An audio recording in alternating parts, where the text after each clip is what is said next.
Programa Negócios e Carreira de hoje com Marcelo Pepe, nós vamos falar sobre propósito das empresas. Marcelo, tudo bem com você? Tudo bom, Cris? Boa tarde, ouvintes da Rádio CBN. Tudo ótimo também.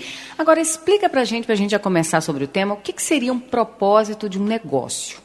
Assim como o propósito de uma pessoa, afinal, nós podemos desenvolver, é claro que, em geral, as pessoas nascem, crescem, reproduzem e morrem, e muitas vezes nem viveram. Não tem um propósito, algo que as leva além do que simplesmente respirar. E assim como as pessoas que se desenvolvem, ou que fazem um coaching, ou que fazem uma análise estratégica da sua própria vida, acabam elencando um propósito, não é verdade? Eu tenho como propósito gerar alegria, gerar felicidade, gerar alguma coisa na minha comunidade. A empresa também tem.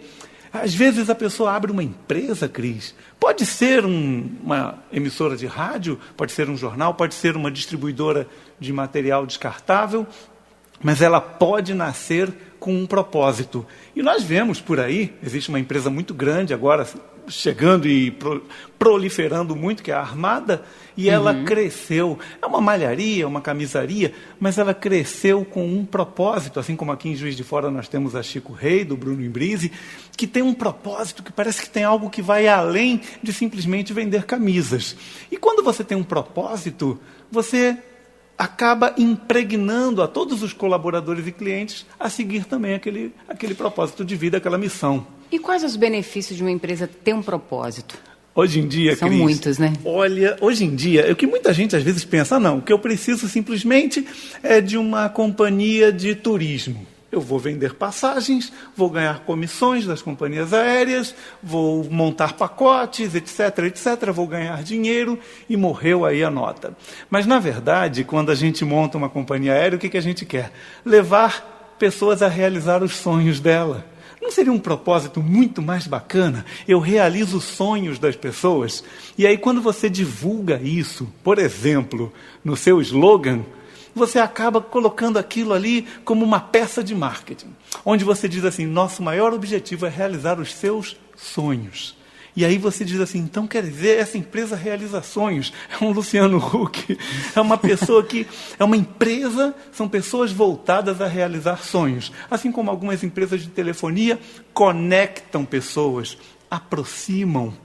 Assim como no meu grupo Relaciono, o propósito é aproximar empresários, aproximar pessoas, gerar relacionamento. Quando você passa a ter um propósito, isso acaba funcionando como uma peça de marketing. Esse é um grande benefício. Além do que, no endomarketing, as pessoas que trabalham dentro da empresa se motivam muito mais porque elas estão vinculadas a um propósito. Se o propósito delas, pessoal, está alinhado ao propósito do negócio, 100%. E se você tem um colaborador motivado, incentivado, você vai ter um resultado, consequentemente, ainda maior, né? É como se fosse um sócio. Isso aí. Agora, qualquer negócio pode ter aí uma causa nobre? Isso é um grande desafio, não é? Às vezes a gente pensa assim, mas o que a minha detetizadora, minha empresa que vende veneno e que tira baratas das casas das pessoas, pode ter como um propósito? Imagina só você gerar uma vida mais saudável. Isso não seria um propósito? Gerar um ambiente mais saudável, fazendo com que as pessoas vivam com mais saúde. Isso não é uma causa nobre? Com certeza. É lindo. Imagina só uma pessoa que dê, por exemplo, treinamentos voltados a empresas familiares. Olha que propósito lindo, que causa nobre. Fazer com que as famílias se perpetuem, para que os negócios se perpetuem em família, gere renda, gere emprego, gere uma economia mais sustentável. Olha que coisa bonita. Dá para você sempre encontrar, esse é o desafio. Quando se fala em mulheres, por exemplo, igual vocês têm o programa daqui a pouquinho, Elas por Elas, quando você se volta para o mercado feminino, você está trabalhando com empoderamento da mulher. Isso é maravilhoso. Empoderamento do jovem. Olha as empresas juniores, por exemplo, aí espalhadas pelo Brasil todo, aqui em Juiz de Fora dezenas. As empresas juniores trabalham com o empreendedorismo do jovem. Olha que causa nobre. Despertando um olhar mesmo, já desde do início. Né? E se você acaba por empregar jovens, ou se você acaba empregando uma classe específica, você pode atribuir a sua causa nobre àquilo. Há pessoas que vendem computadores. Por exemplo, eu até dou esse exemplo no meu curso, onde eu falo sobre computadores. A pessoa vai dizer assim, nós acreditamos no mundo mais conectado, nós acreditamos nos negócios mais ágeis. Aí quando você diz no que você acredita, quando o teu cliente identifica e ele percebe assim, eu também acredito nisso, eu penso igualzinho a eles, eu vou comprar o produto deles, eu vou sentir que está saindo de um bolso e entrando no outro. Agora, existe como divulgar o propósito sem ser piegas? Isso é um desafio, não é, Cris? Muito grande. Você falar assim, na verdade, todo mundo que olha para a empresa está pensando assim, ele quer me vender uma camiseta, ele quer só o meu dinheiro e sair fora. O que, na verdade...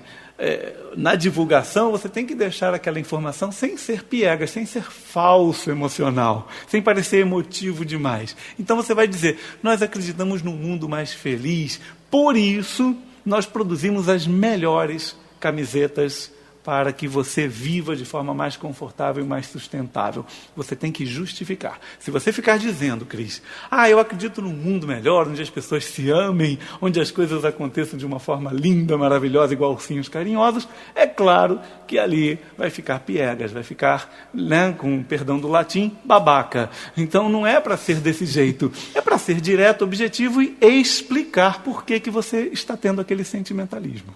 Bacana, viu, Marcelo? Ótimas orientações.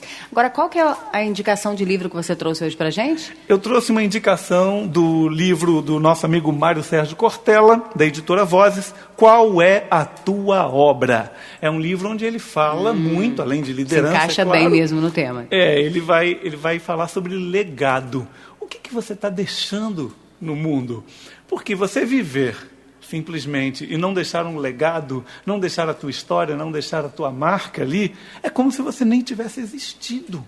Você só respirou, só parasitou. Você está de passagem. Eu costumo dizer agressivamente que é um parasita na sociedade. Uma pessoa que só encosta, vive, experimenta, mas não deixa nada. Nem que seja para sua família, tá? Mas não deixa nada. Não precisa escrever um livro, fazer um filho, plantar uma árvore. Mas se pelo menos deixar uma mudança na sociedade. Por vezes, Cris, nós somos figuras de transição. Às vezes uma palavra que eu te diga pode mudar um caminho seu na sua vida. E isso já é deixar alguma transformação, é deixar pegadas na nossa sociedade, na nossa comunidade ou na humanidade. Tá ótimo, Marcelo. Olha, muito obrigada, viu, pela sua participação no programa Negócios de Carreira de hoje. E até terça-feira que vem.